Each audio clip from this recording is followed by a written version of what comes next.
আসসালামু আলাইকুম। আশা করি সবাই ভালো আছেন। তো আজকে আমরা যে ভিডিওটা নিয়ে আলোচনা করব সেটা হচ্ছে কানাডাতে তারা কিছু জব ভ্যাকেন্সি পোস্ট করেছে ফর আনস্কিলড ওয়ার্কারদের জন্য এবং সেটা ইন্টারন্যাশনালি হায়ারিং হবে। আপনি পৃথিবীর যে কোনো দেশ থেকে এখানে অ্যাপ্লিকেশন করতে পারবেন। তো এই ভিডিওটা নিয়ে আজকে আমরা একটু সংক্ষিপ্তভাবে আলোচনা করব। তো দেখতে পাচ্ছেন আমার সামনে একটা পিডিএফ ফাইল আপনাদের সামনে ওপেন করলাম। যে এটা সরকারি যে ইমিগ্রেশন ওয়েবসাইট আছে কানাডাতে, সেখান থেকে আমি ডাউনলোড করে এখন আপনাদের সামনে ওপেন করলাম। এটা নিয়ে আমরা একটু বিস্তারিত আলোচনা করব। তো আপনাদের বোঝার সুবিধার্থে আমি একটু জুম করে নিচ্ছি। ওকে। তো প্রথমে দেখতে পাচ্ছি আমরা Canada job vacancy for unskilled worker international hiring. তো আমরা যদি নিচে যাই একটু ভিতরে কি আছে একটু দেখি। তো দেখতে পাচ্ছি আমরা জব সামারিতে এখানে জব টাইটেল হিসেবে দেওয়া আছে আনস্কিলড ওয়ার্কার, অর্থাৎ আপনি আনস্কিলড ওয়ার্কার হিসেবে এখানে অ্যাপ্লিকেশন করতে পারবেন। তারপর দেখতে পাচ্ছি লোকেশন, লোকেশন হবে আপনার কানাডাতে। কানাডা তো ডান পাশে দেখতে পাচ্ছেন কিছু সিটির নাম তারা দিয়েছে এখানে। এই সিটিগুলোতে মূলত তাদের লোকজন লাগবে, অর্থাৎ এই সিটিগুলোতে তারা লোকজন নিয়োগ দিবে। এই সিটিগুলোতে আপনাকে জব করতে হবে। এটা এখন থেকে আপনি মেন্টালি প্রিপারেশন নিয়ে রাখতে হবে, তাহলে আপনাদের জন্য খুব ভালো হবে। তো তারপরে দেখবো আমরা নাম্বার অফ পজিশন, অর্থাৎ কতজন লোকজন এখানে লাগবে। তো দেখতে পাচ্ছি এখানে 18,743 জন এখানে প্রয়োজন। তারপরে দেখতে পাচ্ছি মেজর এমপ্লয়ার্স, অর্থাৎ কোন কোন কোম্পানি তারা লোক হায়ার করবে। তো দেখতে পাচ্ছেন এখানে কতগুলো কোম্পানির নাম, আমি সবগুলো আর বলছি না, আপনারা দেখে নেবেন। আমি হাইলাইট করে দিলাম আপনাদের বোঝার সুবিধার্থে। তো এই কোম্পানিগুলো মূলত এই 18,743 জন লোক এখানে তাদের বিভিন্ন কোম্পানিতে বিভিন্ন কাজের জন্য তারা নিয়োগ দিবে। এরপরে দেখতে পাচ্ছি অ্যাপ্লিকেন্ট টাইপ, অর্থাৎ আপনাকে কি ধরনের অ্যাপ্লিকেন্ট হতে হবে। তো দেখতে পাচ্ছেন এখানে ইন্টারন্যাশনাল অ্যাপ্লিকেন্টস ওয়েলকাম, অর্থাৎ আপনি পৃথিবীর যে কোনো দেশ থেকে ইন্টারন্যাশনালি অ্যাপ্লিকেশন করতে পারবেন। এরপরে দেখতে পাচ্ছি এমপ্লয়মেন্ট টাইপ, অর্থাৎ আপনার কাজের ধরনটা কেমন হবে। তো সেটা হবে আপনার ফুল টাইমও হতে পারে, সিজনালও হতে পারে, অথবা ফিক্সড টার্ম কন্ট্রাক্টে হতে পারে। এরপরে দেখতে পাচ্ছি ভিসা সাপোর্টের যে বিষয়টা, ভিসা সাপোর্ট আপনাকে সম্পূর্ণ কোম্পানি থেকে দেওয়া হবে। তো দেখতে পাচ্ছেন এখানে employer supported LMIA or seasonal agricultural work visa, এটাই তারা বোঝাতে চাচ্ছে। ভিসা সাপোর্টটা আপনি সম্পূর্ণ কোম্পানি থেকে পেয়ে যাবেন। এরপরে দেখতে পাচ্ছি ল্যাঙ্গুয়েজ রিকোয়ারমেন্টস, অর্থাৎ আপনার এখানে কি ধরনের ভাষাগত দক্ষতা লাগবে। তো দেখতে পাচ্ছি এখানে বেসিক ইংলিশটা আপনাকে জানতে হবে, অথবা বেসিক যে ফ্রেঞ্চ ভাষা আছে সেটা জানতে হবে। যে কোনো দুইটার একটা আপনাকে জানতে হবে, তাহলে আপনি কানাডায় জব করতে পারবেন। এরপরে দেখতে পাচ্ছি আমরা স্যালারির বিষয়টা, আপনাকে তারা কত স্যালারি দিবে। তো প্রথমে দেখতে পাচ্ছি কানাডিয়ান ডলারে আপনাকে সর্বনিম্ন $2,000 প্রতি মাসে দেওয়া হবে এবং সর্বোচ্চ আপনাকে $3,200 প্রতি মাসে দেওয়া হবে। তো আমরা যদি বাংলাদেশি টাকায় একটু ক্যালকুলেশন করি তাহলে একটু ক্লিয়ার হব। কানাডিয়ান ডলার টু বিডিটি দিয়ে, ওকে। তো $1 যদি 89 টাকা হয় তাহলে আপনার মিনিমাম স্যালারি যেটা সেটা হবে 2,000। তো আমরা যদি 2,000 দিয়ে একটু ক্যালকুলেশন করি, 2,000, ওকে। তো দেখতে পাচ্ছি আমরা যদি 89 টাকা করে হয় তাহলে বাংলাদেশি টাকায় এটা হবে আপনার 1,78,802 টাকা। এটা হবে আপনার মিনিমাম যে স্যালারি সেটা। তারপরে দেখতে পাচ্ছেন ম্যাক্সিমাম স্যালারি হবে আপনার 3,200 কানাডিয়ান ডলার। তো দেখতে পাচ্ছেন এখানে এটা বাংলাদেশি টাকায় হবে প্রায় 2,86,084 বাংলাদেশি টাকা। এটা হবে আপনার যে সর্বোচ্চ যে বেতন, ম্যাক্সিমাম যে স্যালারি।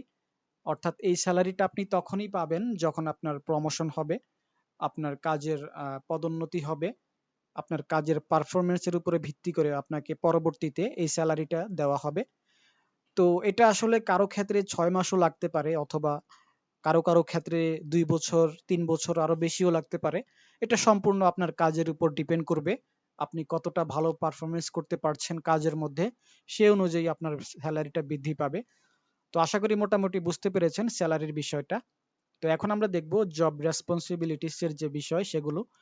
তো এখানে মূলত আপনাকে কোন কোম্পানিতে কোন কাজের জন্য তাদের লোকজন লাগবে সেটা তারা এখানে দিয়েছে। তো দেখতে পাচ্ছেন এখানে ডান পাশে রিলিভেন্ট কোম্পানিজ, অর্থাৎ কোন কোম্পানি কি কাজের জন্য এখানে লোক নেবে। তো প্রথমে দেখতে পাচ্ছি আমরা প্রথমে যে কোম্পানি আছে সেগুলো হচ্ছে এগুলো। আহ, দেখতে পাচ্ছেন Amazon Canada, FedEx Canada, Walmart, কস্টো, আরো কিছু কোম্পানি দেখতে পাচ্ছেন। এগুলোতে আপনি এখানে এক নম্বরে যে কাজগুলো দেখতে পাচ্ছেন, এখানে প্যাকিং এর কাজ আছে, লেবেলিং এর কাজ আছে, অ্যান্ড সর্টিং গুডস এর যে কাজগুলো আছে, অর্থাৎ প্রোডাক্ট সর্টিং এর যে কাজগুলো আছে সেগুলো আপনি এখানে করতে পারবেন। তারপরে ২ নম্বরে দেখতে পাচ্ছি আমরা ক্লিনিং এর যে জবগুলো আছে, ফ্যাসিলিটি সাপোর্টের জব করতে পারবেন, এবং মেইনটেনেন্স এর যে জবগুলো আছে সেগুলো করতে পারবেন এই ডান পাশে যে কোম্পানিগুলো আছে এই কোম্পানিগুলোর আন্ডারে। ৩ নম্বরে দেখতে পাচ্ছি আমরা কিচেন অ্যান্ড হাউস কিপিং সেক্টরে আপনি কাজ করতে পারবেন হেল্পার হিসেবে ইন হোটেলস, বিভিন্ন রেস্টুরেন্টসে অ্যান্ড কেয়ার হোমে। ৪ নম্বরে দেখতে পাচ্ছি এগ্রিকালচারাল ওয়ার্ক, অর্থাৎ কৃষিকাজ এখানে করতে পারবেন। প্ল্যান্টিং আছে, হারভেস্টিং আছে, গ্রিন হাউস টাস্ক আছে। ৫ নম্বরে দেখতে পাচ্ছি লোডিং আনলোডিং এর যে কাজগুলো আছে সেগুলো করতে পারবেন বিভিন্ন লজিস্টিক সেন্টারে। ৬ নম্বরে দেখতে পাচ্ছি আমরা ফ্যাক্টরি অ্যান্ড প্রোডাকশন লাইন সাপোর্টে কাজ করতে পারবেন। ৭ নম্বরে দেখতে পাচ্ছি ওয়্যার হাউস সাপোর্ট ফর রিটেইলার্স, অর্থাৎ ওয়্যার হাউসে আপনি কাজ করতে পারবেন। আহ ৮ নম্বরে অর্থাৎ সর্বশেষ যেটা দেখতে পাচ্ছি আমরা ডিশ ওয়াশিং সেক্টরে কাজ করতে পারবেন, ফুড প্রিপারেশন সেক্টরে কাজ করতে পারবেন, ইভেন্ট অ্যান্ড কিচেন অ্যাসিস্ট্যান্ট হিসেবে আপনি কাজ করতে পারবেন ডান পাশে যে কোম্পানিগুলো আছে এই কোম্পানিগুলোর আন্ডারে। তো আশা করি মোটামুটি একটা আপনারা ধারণা পেয়েছেন কোন কোম্পানিতে কোন কাজের জন্য তারা লোক নিবে। তো এখন দেখবো আমরা ক্যান্ডিডেট রিকোয়ারমেন্টস, অর্থাৎ আপনার এখানে কি কি রিকোয়ারমেন্টস গুলো লাগবে, অর্থাৎ কি কি ক্রাইটেরিয়া অথবা শর্তগুলো থাকলে আপনি কানাডা যেতে পারবেন। তো প্রথমে আপনাকে যে আপনার মিনিমাম আপনাকে ২১ বছর হতে হবে, এবং আপনার ম্যাক্সিমাম ৫০ বছর হলে আপনি এখানে অ্যাপ্লিকেশন করতে পারবেন। ২ নম্বরে দেখতে পাচ্ছি আপনাকে ফিজিক্যালি আপনাকে ফিট থাকতে হবে and ready for manual work, অর্থাৎ আপনাকে যে কোনো ধরনের ম্যানুয়াল ওয়ার্ক করার জন্য ফিজিক্যালি আপনাকে ফিট থাকতে হবে। তারপরে দেখতে পাচ্ছি বেসিক স্পোকেন ইংলিশ অথবা ফ্রেঞ্চ। এখানে তারা ২টা ভাষার কথা উল্লেখ করেছে। তো একটা হচ্ছে ইংলিশ ভাষাটা আপনাকে জানতে হবে, অথবা ফ্রেঞ্চ ভাষা, মানে ফ্রান্সে যে ভাষাটা ব্যবহৃত হয় সেটা হচ্ছে ফ্রেঞ্চ ভাষা।